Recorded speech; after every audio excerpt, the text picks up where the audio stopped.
Namo Buddhaya. Halo, apa kabar pemirsa Dhamma TV dimanapun Anda berada? Senang sekali saya Satna Dewi kembali menjumpai Anda.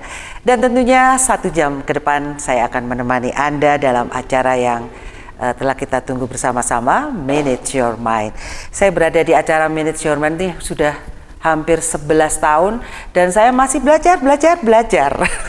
Dan pada kesempatan kali ini senyampang dengan peringatan Hari Ibu yang ada di Indonesia, kita akan membahas salah satu tema yang sangat menarik, yaitu adalah ibu dalam agama Buddha. Tentunya dengan narasumber kita yang luar biasa, beliau adalah Bhikkhu Sira Ratando. Baik, kita sapa dulu, apa kabar? Namo Buddhaya Bante. Namo Buddhaya Ibu. Baik, apakah kita memahami, mengerti bagaimanakah peran seorang ibu yang sejati ya ini ya? Karena banyak, kalau saya lihat banyak kelunturan dalam budi luhur seorang ibu nih kalau saya lihat di kehidupan modern ini ya Bante ya. Nah Bante, apakah sih pengertian kata ibu dalam agama Buddha atau asal katanya? Baik, terpujilah Sang Bhagawa, Namo Buddhaya. Ya. Para pemirsa Dhamma TV dimanapun Anda berada, sebuah tema yang menarik yang kita bahas karena tidak ada di antara kita yang tidak berkaitan dengan seorang ibu. Betul. Jadi ibu ini adalah biasanya ini kan wanita ya. Ya. Wanita itu makanya sesungguhnya yang lebih cocok itu kan biasanya disebut perempuan. Ya. Nah, perempuan itu belum tidak tentu lain. Ibu tapi kalau perempuan. Oh begitu ya? Iya, masih perempuan gitu. Oh, gitu. Kalau udah jadi ibu ada satu lagi tugasnya gitu. Ya, ketika wanita ibu. Itu. Nah, kenapa? Ini juga berasal dari kata empu atau inti gitu kira-kira. Iya, betul. Karena bagaimana di sanalah berbagai hal itu kemudian dari seorang ibulah, mulai dari mengandung sampai kemudian merawat, menyusui sedemikian rupa. Lah maka dalam proses hidup ini tidak ibu menjadi demikian penting yang makanya cenderung yang ada itu menjadi hari ibu. Kan hari bapak ada juga sih kalau di luar negeri sih, tapi kalau di sini nggak ada. Ya, Father's Day. Ya, jadi ibu sedemikian penting. Jadi ibu itu sebenarnya karena boleh dikatakan dari empu. Dalam bahasa yang luas budaya kita itu dan digambarkan ibu itu digambarkan seperti bumi, sedangkan bapak itu seperti angkasa. Bopok angkasa ya. Ibu bumi, bopok angkoso. Begitulah kira-kira. Apakah di dalam Buddhism ada tentang penjelasan tentang ibu, bagaimana dulu ibu dari Sang Buddha sendiri? Iya. Bante. Jadi dalam paham Buddhis, landasan awal tentu proses makhluk itu sendiri sebenarnya. Jadi kesetaraan sebenarnya. Jadi sesungguhnya setiap makhluk ini punya kondisi sendiri-sendiri sesuai faktornya. Yang mana makna dari makhluk itu sendiri tidak lain adalah sebuah keberadaan yang karena faktor-faktor lainnya terus berproses sedemikian rupa. Nah, maka sesungguhnya apakah perempuan atau pria atau bapak begitu, ibu atau bapak sesungguhnya punya kondisi yang sama. Gitu. Apalagi di tumimba lahir bisa jadi yang pria bisa jadi wanita, itu seperti itu ya. Itu kenapa demikian? Karena segala sesuatu itu berproses tidak lain dari sangkara. Sangkara itu dalam Dhammapada itu kan dikatakan pikiran adalah pembentuk, pikiran adalah pelopor, pikiran adalah yang mengedepani segala sesuatu. Semua sesungguhnya berkaitan dengan pikiran itu sendiri. Karena berpikir demikian, dia akan melakukan sedemikian rupa sehingga itulah faktor-faktornya. Apakah seseorang ini nanti bisa menjadi pria atau wanita? Nah, ketika pria punya peranan demikian, wanita punya peranan demikian. Dan makanya masing-masing ya kadang-kadang kan suka mana gitu. Itu adalah faktor-faktornya. Jadi dalam paham Buddhis, ibu adalah bagian makhluk yang sama dengan makhluk yang lainnya, dan semua itu faktornya tidak lain dari proses, yang mana proses itu sendiri salah satu faktornya adalah sangkara, atau bagaimana dia berpikir tentang hal-hal demikian. Baik, adakah ayat dalam sutta yang menjelaskan tentang kemuliaan ibu? Contoh-contoh sutta bagaimana keluhuran ibu banyak. Jadi misalkan dalam Karaniya Metta Sutta. Nah, kasih sayang itu bukan dicontohkan dari bapak, tapi kasih sayang, penjelasan meta, cinta kasih itu diibaratkan seperti seorang ibu yang melindungi putra tunggalnya. Bagaimana kasih sayang itu harus dikembangkan ke semua makhluk. Nah, di sini artinya secara tidak langsung ini juga mengangkat bagaimana peranan ibu itu dalam mengajarkan tentang kasih sayang. Kasih harusnya sayang. Itu ya. Iya. Kita mengenali jejak kasih sayang itu sebagai makhluk itu tadi dari peran seorang ibu. Iya, karena sedemikian rupa ibu itu. Dan ibu ini kemudian ya karena merasa bagian tubuhnya memang rela apapun untuk anak-anaknya. Begitulah ibu. Iya. Itu bahkan pada makhluk binatang juga begitu loh, Bante. Gitu. Kemudian ada satu contoh lagi, suatu ketika ada kasus bagaimana untuk seseorang yang ahli dalam mengamati tulang belulang gitu. Nah, tulang ibu ini lebih ringan, lebih keropos ternyata. Kenapa? Karena sari-sari makanan untuk mengasupi anak-anaknya pada saat dikandungan. Iya, pada saat kandungan, pada saat dia kemudian menjadi bayi. Kalau orang minum ASI, susu ibu, itu kan ada yang bilang itu kan sesungguhnya meminum darah. Kenapa? Karena susu ibu itu berbeda dengan susu sapi. Ya. Nah, kalau susu ibu dibiarkan itu katanya menjadi merah. Saya sih belum pernah buktikan ya. Nah, katanya menjadi merah. Tetapi kalau susu sapi kan putih begitu saja. Jadi sesungguhnya adalah sari-sari dari tubuh, dari darah ibu itu sendirilah yang kemudian mengasupi untuk pertumbuhan putra-putrinya itu. Iya, Bante, di dalam ajaran Buddha itu adakah sosok teladan dari seorang ibu atau mungkin istri atau gimana, Bante? Mungkin ada cerita-cerita deh. Seorang ibu yang dihormati yang mana seperti Ibu Wisaka. Wisaka ini adalah seorang perempuan wanita yang sejak awal dia sangat mulia, gitu, karena mengerti dhamma dia sangat mulia, anggun. Bahkan karena batinnya yang begitu damai, suatu ketika si Ibu Wisaka atau Wisaka ini berjalan dengan cucunya. Nah, ketika berjalan dengan cucunya, orang bingung, ini mana yang lebih tua? Bahkan hampir sama itu konon diceritakan Wisaka ini. Karena dia dikatakan sejak gadis sesungguhnya mencapai kesucian tingkat pertama, Sotapanna batinnya. Oke, baik itu. Jadi ketika seorang ibu itu, tidak semua ibu berarti ya, Bante? Iya. Memahami tentang tugas. Iya, tentang nilai-nilai ya. Tentang nilai-nilai. Kalau menurut ajaran Buddha, apa tuh nilai-nilai dari seorang ibu? Bagaimana nilai-nilai seorang ibu, Bante? Nilai ibu harus tidak bagaimana lain, sih sebenarnya gitu loh. Ibu punya peranan penting. Karena pertama, dia harus mengandung putra-putrinya. Tidak bisa itu kan dibalik bapak begitu ya. Mungkin teknologi nanti tidak tahu ya. cloning yang ada Bante. Iya, cloning. Belum ada. Nanti kita sambung lagi Bante. Baik, pemirsa Dharma TV, penasaran bagaimana peran seorang ibu dalam ajaran agama Buddhis? Jangan kemana-mana, kita ketemu setelah satu ini.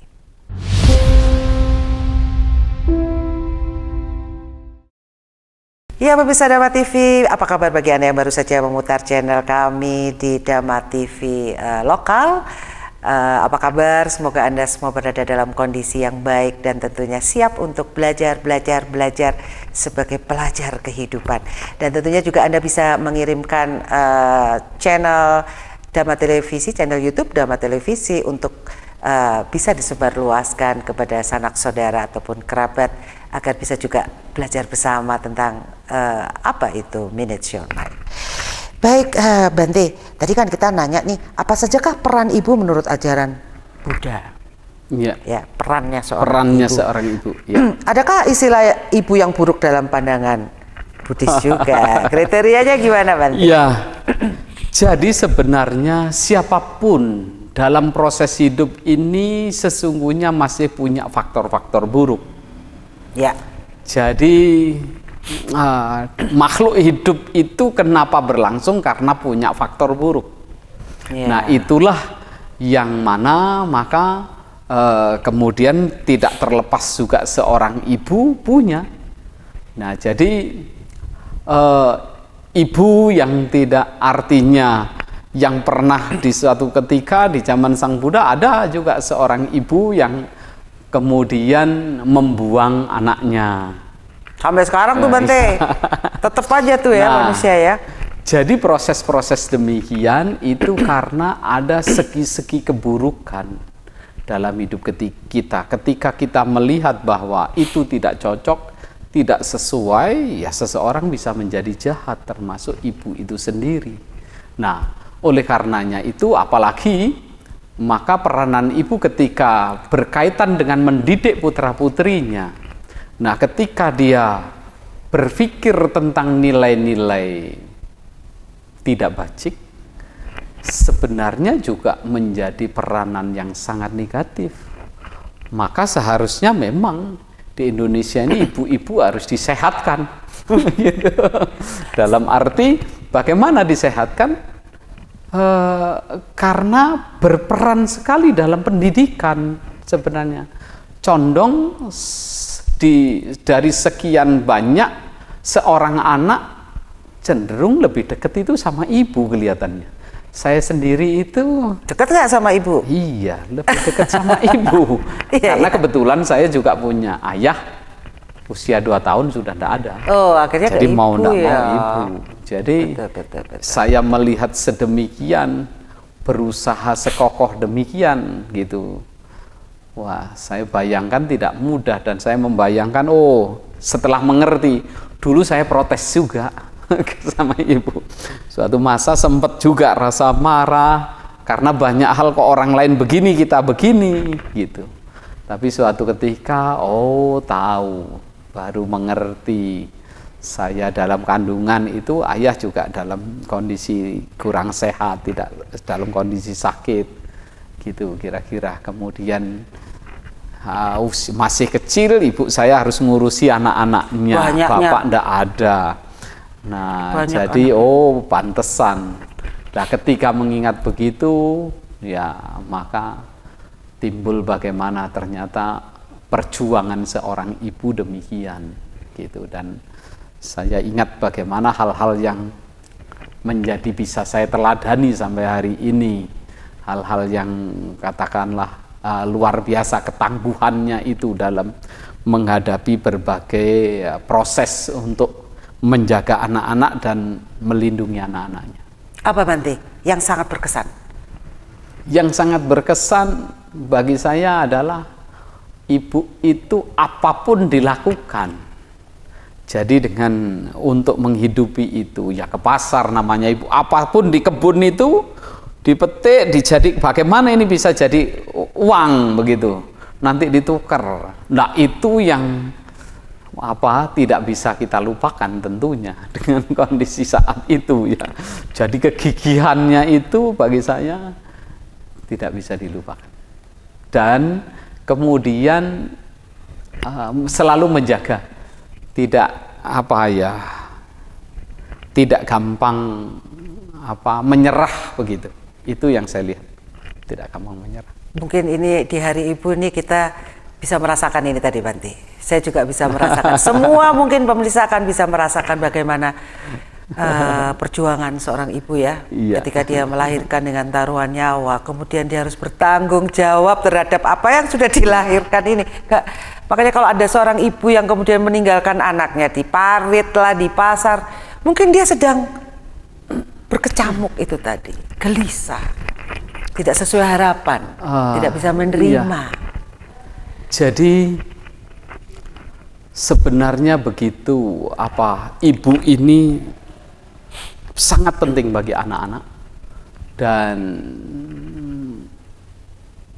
banyak hal yang akan diperoleh, bahkan bagaimana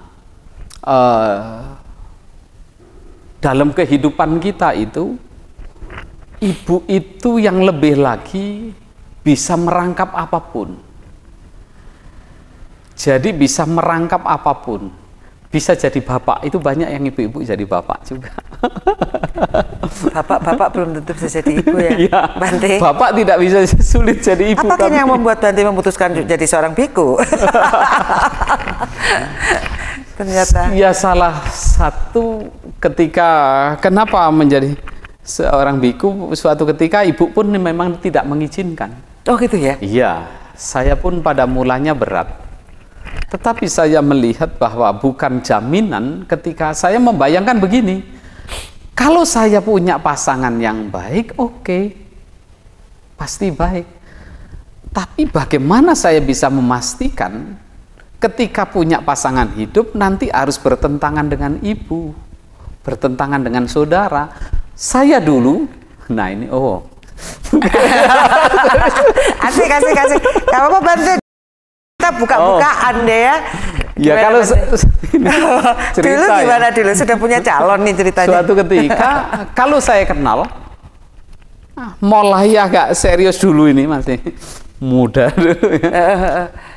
Bisa ndak mengalah, satu sama orang tua, kedua sama saudara. Kenapa kok begitu padanannya dengan ibu loh ya? Dengan ibu, apakah ibu benar-benar keras orang pribadinya? Kebetulan ibu saya itu orangnya tegas.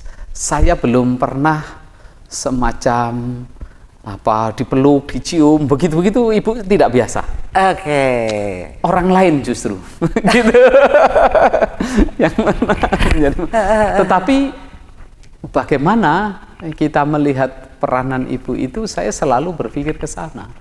Saya tidak, kalau harus berkeluarga, saya tidak bisa menjamin itu. Itu yang membuat salah satu menjadikan tidak begitu gigih lah, gitu kira-kira. Karena iya, kalau tidak, nah nanti jadi masalah. Makanya saya selalu, bisa ndak kita nanti mengalah, bisa ndak kita hidup mandiri, terima apa adanya. Karena saya tidak begitu suka dengan konflik-konflik keluarga, mungkin gitu kira-kira. Karena ibu selalu hal-hal kesana itu selalu seperti saya dengar disampaikan begitu, bagaimana hal-hal demikian. Nah, itu termasuk pengaruhnya begitu.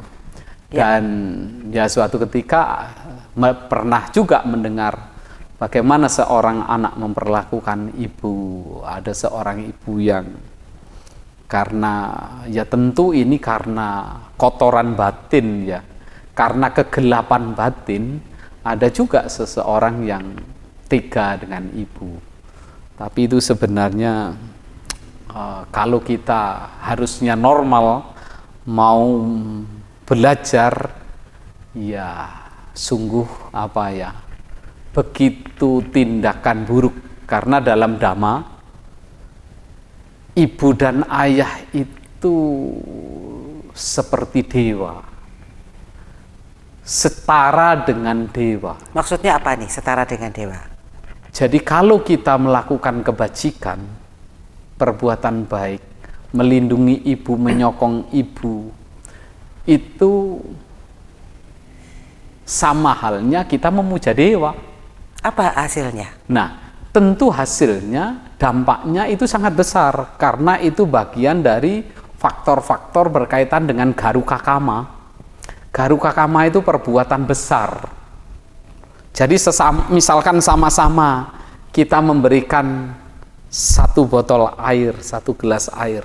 Ketika kita persembahkan untuk ibu dengan rasa kasih sayang, dengan penghormatan, sama-sama kita berikan dengan kasih sayang kepada seseorang yang lain, nilainya jauh lebih bernilai kepada ibu. Oke, pernah nggak Bante melihat realita seperti itu dari umat mungkin? Apa dampaknya gitu ya? Jangan jawab dulu Bante ya, sampai diinget-inget.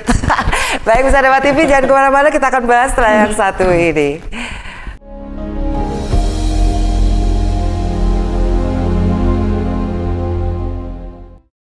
Ya, pemirsa Dhamma TV, kita lanjutkan pembicaraan kita dengan Bante. Bante, tadi kan penjenengan ngaturi pirsa bahwa istilahnya ketika kita memberikan sebotol air kepada ibu atau sebotol air kepada orang yang mungkin membutuhkan tapi bukan ibu kita gitu, itu berbeda kualitas.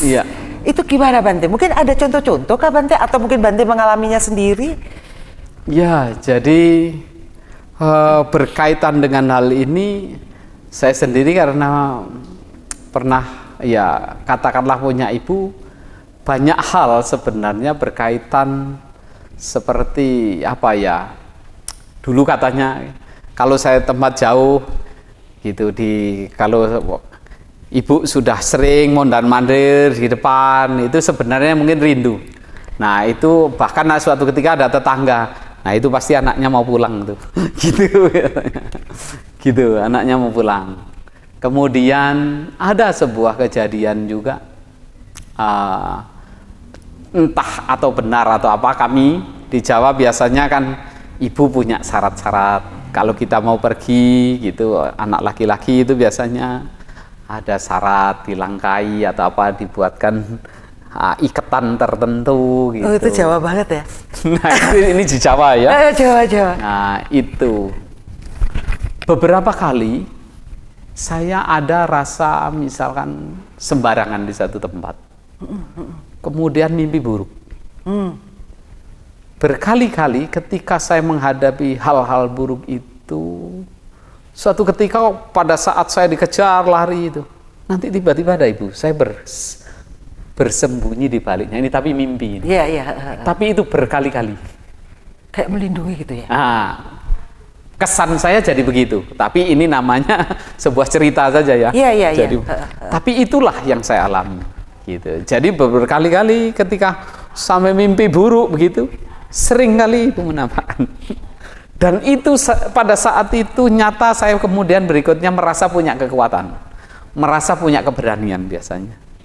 Baik. Ini kesan yang terhadap ibu ya, begitu. Apakah ibu merasa ketika pernah nggak didiskusikan ini, Bante? Kamu apa gitu, saya nggak tahu ya kehidupannya Bante gimana Bante. Apakah kemudian pernah didiskusikan, apa ibu juga memimpikan? Kan sebenarnya secara insting ya, seorang ibu itu kan terikat banget itu. Jadi beberapa kali suatu ketika sakit parah ibu juga, sakit parah. Kebetulan saya bukan lagi agak jauh di luar. Jadi kemudian mendengar ibu. Para tetangga sudah menjaga ibu. Dikira sudah tinggal tunggu waktu. Mungkin ternyata paling tunggu anaknya. Suatu ketika saya akhirnya pulang juga. Awalnya pulang, tidak pulang, akhirnya pulang juga. Begitu sampai di sana, entah bagaimana, ibu itu mulai mau minta minum. Setelah minta minum, kemudian malam ini kan masih banyak, karena beberapa hari itu banyak orang yang biasanya di kampung ya, di desa. Nah itu dan para tetangga itu pada datang gitu kan. Nah ternyata malam itu kemudian bangun lagi, kemudian berjalan. Nah mau ke kamar kecil. Nah berusaha dia, sama kakak saya itu dipapah. Jadi ibu saya ngapain kayak orang sakit saja. Semua orang yang nunggu beberapa hari ini pada ketawa loh ini kok. Jadi udah tinggal nunggu waktunya gitu ya. Iya, semua berpikir paling nunggu anaknya ini, yang belum datang kan hanya saya. Nah, itu satu contoh hal-hal bagaimana berarti kesan. Kemudian beliau ya jalan terus, masih kemudian punya waktu yang cukup panjang. Dan suatu ketika sampai akhirnya saya muncul dalam batin saya, iya ya. Ya, tapi apapun orang ini mau kemana? Semoga suatu saat pada waktunya, tidak dalam kondisi saya banyak lagi tugas, lagi apa mungkin. Nah, ketika itu saya ungkapkan begitu dengan tulus, dengan rasa hormat, suatu ketika di mana saya jadwal pulang, disitulah ibu saya pergi. Nah. Ini saya kira bahwa kita punya ikatan karma batin ya, ikatan batin. Karma juga ya. Ya, itu sedemikian rupa. Karena betul-betul saya merasa ketika saya pikirkan demikian, loh kok ya, betul ya. Gitu. Ini berkaitan dengan ibu. Udah pergi ya? Tahun ya, berapa Bante? Lupa saya sudah berapa lama tahun ya? lalu, 2009 mungkin. Oh, sudah lama juga ya. Nah, Bante, ketika Bante memutuskan untuk menjadi seorang ibu, biku, ibu gimana? Setuju ya, enggak atau tentunya bagaimana? awalnya tidak mengizinkan. Pokoknya intinya ya, keturunan dulu ya mungkin kan begitu gitu ya. Kira-kira. Tetapi kan berikutnya kita bisa ngomong-ngomong setelah itu. Dengan kerinduan, lama-lama kita ngomong-ngomong. Saya bandingkan, iya kalau saya dapat yang pasti, kalau saya tidak pasti bagaimana? Kan contoh bisa banyak itu kita ya, contohkan di film, di mana. Masmu mbakmu dapat kok. Nah iya, bukan kan saya kasih contoh. Kalau cucu banyak itu dari kakak. Kebetulan cucunya ibu itu kurang lebih 25. Cucunya sudah 25. Waktu itu 20-an. Kalau tidak salah. Iya. Jadi cucu sudah ada. Nah makanya lama-lama ya sudah lueh gitu ibu saya bilang. Iya. Ya lueh. Lu dapat dari yang lain lah ya, gitu kan ya. Akhirnya saya baru mikir, betulan enggak saya jadi biku. Baru nggak lagi ya. Iya. Apakah tidak merasa durhaka gitu pada saat itu? Tidak, karena justru saya berpikir saya dalam rangka upaya menjaga. Justru ketika saya katakanlah berkeluarga, ya kalau saya ingat karena kebutuhan, kehidupan di tengah masyarakat itu tidak semudah yang kita bayangkan. Ketika seseorang hidup suami istri, nah itu kita bayangkan banyak hal. Nah, jadi saya pada saat itu membayangkan, jadi kalau saya bisa menjadi biku, saya merasa jauh lebih baik. Kenapa? Karena ketika jadi biku yang diupayakan, diurai adalah nilai-nilai luhur, latihan-latihan kebajikan. Sedangkan dulu saya banyak hanyut juga. Nah, hanyut dengan bersama-sama, ya agak ndablek-ndablek gitulah kira-kira. Lu itu Bante. Untuk bisa sampai ke titik tengahnya itu kan harus kanan kiri gitu. Oke, dulu gitu kan. Jadi saya mengingat ke sana, saya merasa jadi biku jauh lebih punya pola yang lebih baik. Maka dari itu saya merasa justru ini penghargaan saya terhadap ibu yang paling baik. Karena saya berusaha merubah diri untuk menjadi lebih baik. Kalau saya berkeluarga, saya sendiri tidak yakin. Karena himpitan tanggung jawab dan lain sedemikian bukan sesuatu yang mudah saya amati. Gitu. Jadi, saya ngambil contoh dari luar saja. Dan mengukur diri ya? Iya, mengukur diri. Oke, hidup adalah pilihan ya Bante, ya, berarti pilihan. Ya. Luar biasa banget. Iya Bante. Oke, jadi saya pikir jalan kebijaksanaan adalah suatu jalan yang ketika kita sudah jalan ke kiri, jalan ke kanan, sehingga sudah melampaui itu gitu Bante. Nggak mungkin kan orang lahir terus suci, lurus gitu. Ada nggak yang seperti itu? Jadi justru itulah kelahiran itu sendiri, karena kita itu memang masih tidak sempurna. Nah, maka pengalaman yang ada itu harus kita jadikan acuan. Tetapi satu hal, bukan berarti kita harus belok-belok dulu. Kadang kan nggak pengen belok-belok aja gitu Bante. Karena kondisi. Nah, ada satu khotbah Bante Utamo bagus itu. Nah, seorang dokter kulit, dokter kelamin tidak harus dia pernah punya penyakit kulit dan punya penyakit kan. Nah, itu satu hal, artinya kita bisa melihat dari bercermin dari apa yang ada di luar. Kemudian kita refleksikan ke dalam diri kita. Nah, gitu. Jadi dengan cara demikian intinya bahwa justru saya berpikir saat itu ini adalah salah satu peranan ketika saya bisa menjadi biku, saya merasa itu jauh lebih memberikan penghormatan kepada keluarga, khususnya kepada ibu. Begitu bagi saya. Maka ya saya berjuang kira-kira ke sana. Ya, luar biasa. Berarti ini seorang wanita yang inspiratif banget buat Bante.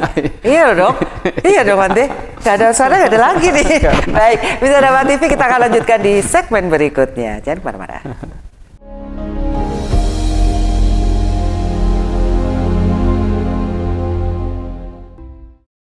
Baik, pemirsa, sampai juga di segmen terakhir Manage Your Mind kali ini, dan kita lanjutkan.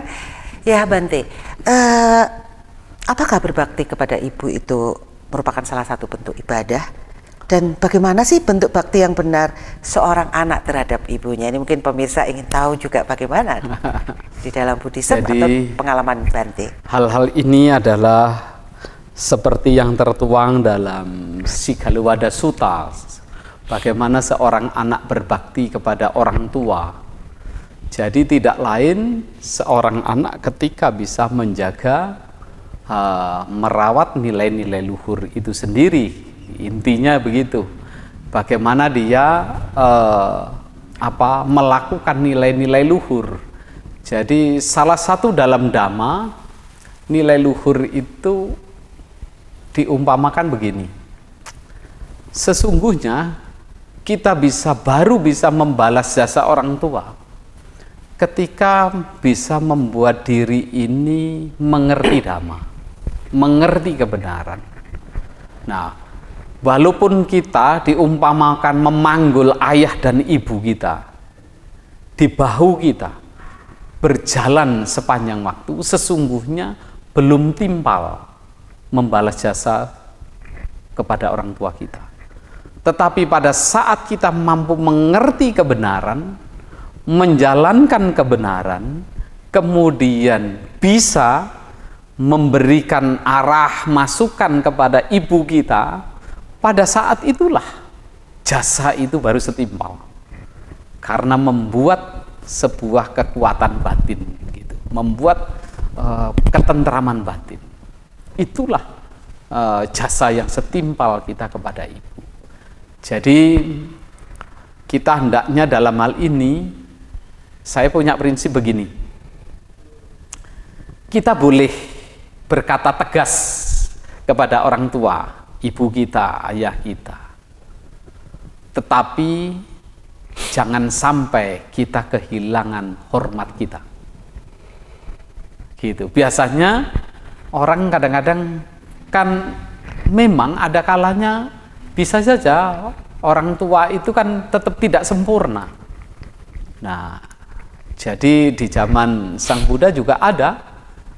Nah, salah satu penderitaan yang begitu panjang dari murid Buddha, yaitu yang Arya Moggallana, itu kenapa? Di masa lampau salah satu pernah melalaikan tugas kepada ayah dan ibunya. Di masa tua ayah dan ibunya dibuang karena keburukan yang dilakukan itu. Nah, Bante Moggallana dalam perjalanan kelahiran demi kelahirannya banyak mengalami penderitaan. Jadi termasuk mati dibunuh dalam kelahiran, termasuk ketika di zaman Buddha, padahal beliau sudah mencapai kesucian tertinggi pun pada akhirnya beliau melihat, oh saya pernah punya karma buruk ini karena pernah melakukan kejahatan besar terhadap ayah ibu itu. Maka beliau pun merelakan pada terakhir penghidupannya ini, beliau pun meninggalnya itu masih terpotong-potong dicincang oleh yang lain. Itu salah satu karena di masa lampau pernah melakukan kejahatan besar kepada ayah ibu. Dalam Buddhis, seseorang yang melakukan kejahatan pada ibu sampai kematian seorang ibu atau ayah, itu pasti kelahirannya adalah di neraka awiji. Bahkan ketika menjadi manusia pun seolah di neraka. Iya, karena bisa menimbulkan penyesalan yang sedemikian rupa. Seperti di raja besar di zaman Sang Buddha, Raja Magadha, Raja Ajata I, itu kan membunuh ayahnya. Karena penderitaannya, karena penyesalannya tidak pernah mendapatkan kebahagiaan. Nah, dan dia terlahir dalam konsep Buddhis, dia terlahir di neraka yang sangat menderita, begitu. Nah, ini adalah maka bagaimana tentunya ya Bante, apa yang bisa kita lakukan sebisa mungkin menghormati ibu, mengingat perjuangan ibu, dan sedemikian rupa sudah barang tentu semua itu juga karena didampingi ayah kita. Nah, ya. Makanya kita harus memberikan bakti semampu kita kepada ayah dan ibu kita. Saya kira begitu. Iya Bante. Dan sebagai seorang ibu, bagaimana memberikan contoh yang baik ini kepada anak-anaknya agar anak-anak juga bisa berbakti tentunya. Iya. Sebuah tanggung jawab juga Bante. Ibu itu biasanya kan identik dengan welas asih, karena ibu ini cenderung segala sesuatu diawali dari rasa. Ya, dominan rasa ya. Penuh dengan perasaan begitu ibu ini. Jadi mengawali, nah maka dari itu ibu itu sesungguhnya punya kelebihan memang dikasih sayang. Nah, maka bagaimana ibu-ibu bisa memberikan kasih sayang kepada putra-putrinya, kepada kehidupan ini, karena dari kasih sayang ibu itulah munculnya orang-orang besar di dunia ini, pemimpin-pemimpin besar. Ya, nah, kasih sayang tapi tidak memanjakan ya Bante. Ya, kasih sayang mendidik ya. Di sana ada ketegasan harusnya, bukan wah semua disayang-sayang, pokoknya tidak boleh sengsara, tidak boleh. Minta apa itu justru bahaya. Itu harus dipelajari juga. Ya, ya. Ada kalanya karena rasa sayang. Nah sebenarnya itu bentuk keserakahan tanpa disadari. Itu lebay kalau bahasanya zaman sekarang, lebay ya, berlebihan. Bentuk, ya, berlebihan itu juga bisa menghancurkan. Maka ibu harus memang pandai, apalagi di dunia sekarang. Dunia sekarang ini, nah ibu bisa dikalahkan dengan dunia maya ini. Bisa dikalahkan dengan teknologi lah, maka ibu juga harus memiliki keterampilan yang sedemikian rupa bagaimana menjaga anak-anak agar bisa menjadi orang-orang besar. Tapi yang jelas orang-orang besar di dunia ini semua tidak terlepas dari sentuhan ibu. Maka ibulah pencipta dunia ini juga. Kalau nggak ada wanita nih semua jadi biku nih para pria. Sederhana aja gitu loh. Gara-gara wanita semuanya jadi heboh, bukan begitu Bante? Dari mulai hamil ya kan, kemudian punya anak, terus bagaimana ibu memandirikan. Ini curcolnya seorang ibu nih. Bagaimana ibu memikirkan anak-anaknya harus berkualitas, ini butuh daya ini Bante, butuh energi, butuh segala sesuatu. Jadi ya sinergi dari ibu dan bapak ini yang akan yang baik ya, akan melahirkan kualitas. Bante tinggal 2 menit, Bante mungkin bisa memberikan kesimpulan ini Bante. Ya, hidup itu proses dan kelahiran sebagai manusia ini adalah tidak mudah. maka kita bisa melakukan kebajikan. Kebajikan yang harus pertama kita pikirkan tidak lain kepada ibu dan ayah kita tentunya. Karena itu kita bisa lahir dari sana. Gitu. Maka ini adalah faktor penting sehingga ketika kita memulai sesuatu dengan dasar yang baik, dilandasi dengan baik, ini bisa menghasilkan, bisa membuat timbulnya kesejahteraan dalam hidup. Tetapi jika seseorang lalai kepada orang-orang yang patut kita hormati ini, dikatakan dalam Dhamma, itu kita mengarah menuju pada kemerosotan. Bahkan sampai kemerosotan itu bukan hanya hidup ini, di kehidupan mendatang kita bisa saja jadi makhluk-makhluk yang menderita. Tetapi jikalau kita bisa melihat saat ini sebagai kesempatan, ketika kita sudah dibesarkan ibu dengan upayanya, orang tua kita dengan upayanya, kita menjadi seperti sedemikian rupa, maka bagaimana kita mengisi hidup itu dengan nilai-nilai luhur. Maka ini saya kira yang tidak akan menjadi penyesalan bagi orang tua kita, khususnya ibu kita yang telah memberikan kehidupannya dengan rasa kasih sayangnya kepada kita sehingga kita bisa berlangsung sampai hari ini. Baik, terima kasih Bante, luar biasa sekali. Baik pemirsa Dhamma TV, tentunya khusus untuk para wanita di mana di rahimmu terlahirlah anak-anak bangsa. Dan ibu adalah tiang penyangga budaya bangsa.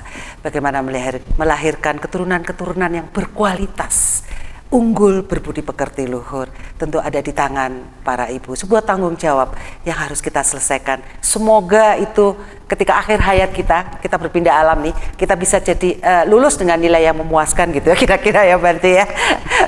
Lulus dengan nilai memuaskan di sekolah, kehidupan, dan peran kita itu adalah itu. Untuk para ibu di Indonesia tentunya semoga kita bisa mengemban tugas dan amanah yang indah ini untuk melahirkan kualitas-kualitas unggul di bangsa kita.